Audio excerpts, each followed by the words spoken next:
Hey guys, we are going to do the station reviews for stations 5 through 9 in your FCAT notebook, so make sure you have your FCAT notebook open to page 8. That's where we're going to start. And the standard for this is identify current methods for measuring the age of the Earth and its parts. So I'm going to start with the Ed Puzzle video answers first, and then we'll go to the vocabulary and the summary. So if you look over on page 9 where you have your video questions, number 1 is absolute dating uses a specific date. Okay, there's two types of ways that we can measure the Earth or the age of the Earth, whether it be rocks or fossils or what have you, and that's absolute dating and relative dating. Absolute dating uses a specific date, so you're going to actually have a number attached with absolute dating. Number 2, relative dating does not use quantitative data, which means that it doesn't use a specific number. You're not going to get a specific date with relative dating. You'll get things like this layer of rock is older than this layer of rock, and it's due to the position of those rocks, which we'll get into later. Number 3, uniformitarianism states that processes that happen today, weather, erosion, plate tectonics, volcanoes, all of those things happened in the past, and that is important because we can assume that those things are the same now. So those same processes that happened in the past are still happening today, and it helps kind of shape the Earth. Number 4, rule number 1 of dating, or dating when we're talking about rocks, is sedimentary rocks form as sediments are deposited on the bottom of a body of water. And it's important to say that it doesn't always have to happen on the bottom of a body of water. It can happen above water also.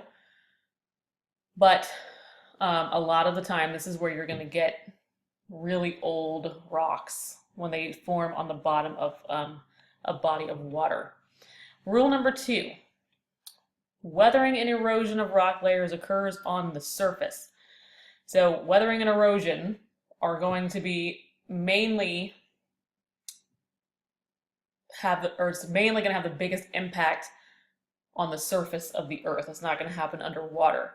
You're not going to have as strong of currents or the wind to help kind of break down the rock and move it from one place to another underwater. Rule number 3 is also the law of superposition, and this is very important. So number 6 is super important. I don't know if you want to circle it or whatever. The law of superposition is the layers of rock on the bottom are the oldest. So if you're looking at a slab of rock and you see in that sedimentary rock that there are layers, the layers on the bottom are going to be the oldest. The layers on the top are going to be the youngest. Rule number 4 says sedimentary layers are deposited horizontally, which kind of makes sense. You're going to have a layer here, and then eventually over time you're going to have another layer here and another layer here. These are all horizontal layers. They're not going to form vertically like this. That wouldn't make very much sense. All right, number 8, what is folding and uplift? Folding and uplift are types of deformation that cause the surface of the Earth to move upwards and form mountains. Sorry about that. Okay, now I'm all out of focus. Okay. And number 9 says, use this video to complete the vocabulary for page 8. I also added, it's kind of hard to see because there's writing on the back of this page. Let me see if I can get it to kind of work a little bit better. Added to number 4, where it says sedimentary layers are deposited horizontally.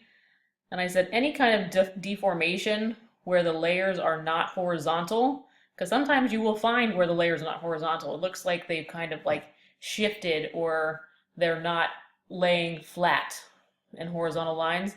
This is going to be caused by folding, faulting, or tilting.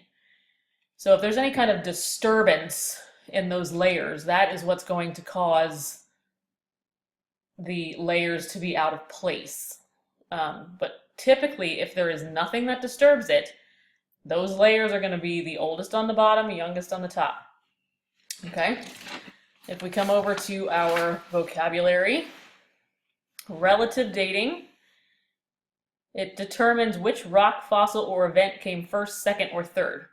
So it's depending on its position and where it is in the rock The rock sample that you've taken is going to determine whether it's oldest or youngest or in the middle. It's not going to give you a specific date. Absolute dating is determining the actual age of a rock or fossil by using radioactive decay. And radioactive decay is like, over time, certain atoms like carbon, uranium, potassium, those types of atoms, if they are present in rocks or fossils, over time, they break down into their more stable form, okay? During the formation of carbon-14, because of because of electromagnetic waves and radiation from the sun and all sorts of different things, they change into an isotope of themselves, which is why carbon-12 turns into carbon-14, okay? And over time, that carbon-14 will break down back into its normal carbon-12 self. So that's what radioactive decay is. And scientists can measure how long it takes for that carbon-14 to break down into carbon-12, okay? So that's how they get a specific date for certain fossils or rocks, is by looking at the atoms, at the atomic structure, and seeing how many carbon-14 atoms there are compared to carbon-12 atoms there are, okay? The law of superposition, the layers of rock on the bottom are the oldest, unless something disturbs it. Number 4, uniformitarianism is a principle that states that the geologic processes of today were also operating in the past. All right, and the summary is, what are the 2 ways that we can determine the age of rocks, and what is the difference between the 2? You've got 2 different ways, relative and absolute dating. Relative dating, I put relative data, that's not right. Dating does not use specific dates. It determines which rocks, fossils, etc. are older or younger based on their position. So if I come back to this drawing and I have a layer of rock here, this is going to be layer 1, this is going to be layer 2, and this is going to be layer 3. Based on how relative dating works, I'm out of focus again. Okay. Layer 1 is going to be the oldest, layer 3 is going to be the youngest, okay, because that is how sedimentary rock is formed. Layers upon layers just cement or go through the process of lithification, okay, and so the ones on the bottom are the oldest, the ones on the top are the youngest. Absolute dating uses radioactive decay to determine the age of a rock, fossil, or event, giving an exact date or number. Okay, so when I was talking about those isotopes and they start breaking down into their daughter isotopes, or the more stable versions of themselves, okay, scientists have broken it down so that they know how long it takes for half of a particular sample size to break down into its more stable version. So those half-lives are going to be given to you in millions or billions of years.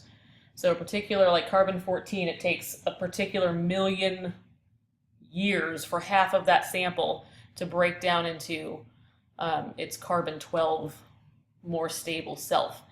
If you are confused about what I'm saying about radioactive decay and dating, please look it up. It's kind of complicated. I don't really suspect that you're going to be calculating any kind of half-lives, but it's a good thing to kind of look up. So you can look in the Sciencesaurus book, or you can look it up online on how radioactive dating works. But I think that on the FCAT, you're going to be basically asked questions about the 2 types of dating methods that are used. And a lot of the questions are going to come from the relative dating question pool. Okay, so that is station 5. Go into station 6. We've got objects and temperature. I'm going to skip this for the sake of time, and I'm going to come down here to the summary and explain each type of heat transfer. We've got conduction, which is the transfer of heat energy by direct contact. So if we look at the D here in conduction and direct contact, that's an easy way to remember that conduction is the transfer of heat energy by direct contact. An example would be like a pot on a stove. Okay, so you have a stove and you have a pot on it. That pot is directly touching the heat source, so the heat is transferring to that pot by conduction. Convection is the transfer of heat by the movement of matter and changing densities. And we've talked about this, I don't know, 100 million times. But if we are talking about the movement of matter through the changing of densities, we have a heat source that's somewhere down here or wherever it is. You've got air or water or something above this heat source. The water is going to heat up. The molecules will start moving further and further apart because that's what molecules do when they heat up. When they start doing that, there's more space in between the molecules. They become less dense and they will rise to the surface. Okay? It will start to cool, which means that those particles come back together. Okay? And it will become more dense again, and it will sink back down where it gets heated up again and goes back up to the top, cools, and comes back down to the heat source. So that is convection. And there's examples of this all over the place when we're talking about plate tectonics, or we're talking about weather, or we're talking about anything like that. Radiation is the transfer of heat by electromagnetic waves or electromagnetic radiation. So it doesn't have to touch anything directly. It is just the transfer of heat by these specific types of waves. Okay? If we come over here to the worksheet, whoops. Number 1, we've got hot water rises and cold water sinks. That is convection. Okay? Number 2, stir frying vegetables. Those vegetables are directly touching the pan, so that is heat transfer by conduction. A spoon in a cup of hot soup becomes warmer. That spoon is directly touching the hot soup. The heat is being transferred to the spoon by conduction. Grilling hamburgers over a charcoal flame. You've got radiation from the coals going up, okay? And you've also got conduction with the hamburgers touching directly on the rack. So you've got a little bit of both there. Hot air balloon rises, that is convection. There's a heat source down here. The air inside of it gets heated up as it's near this heat source, goes to the top, cools, and comes back down. Okay, so the air inside of the hot air balloon is convecting, which causes it to expand and then rise in the air. Number 6, you feel the heat from a campfire, that is radiation. A raw egg begins to fry as it is heated in the frying pan again, so the egg is directly touching the frying pan, that is conduction. Heated air rises, cools, then falls. Air near heater is replaced by cooler air and the cycle repeats. That is convection. Boiling potatoes and water. Okay, you've got the flame, which is making the water convect in there. That's what the boiling is. But the potatoes are directly touching the water. So that is also conduction.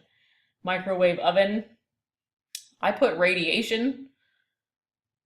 It makes the molecules inside of the food or whatever. Sometimes it'll say convection, but microwaves is a type of radiation. So I put radiation. Propane heater, I put radiation because you have the propane gas that's not directly touching anything, heating whatever this is right here, like the soup ladle or whatever it is, I don't know. Number 12, the basement is cooler than the attic. Oh, sorry, you can't see that. That is convection because hot air rises, cold air sinks. Number 13, radiator warms your hands. That is radiation. All right, if you have questions about any of these, you can email me. I'm going to go to the next station, which is investigate and apply how the cycling of water between the atmosphere and the hydrosphere has an effect on weather patterns and climate. Again, I'm going to skip this so that how much time do I have here?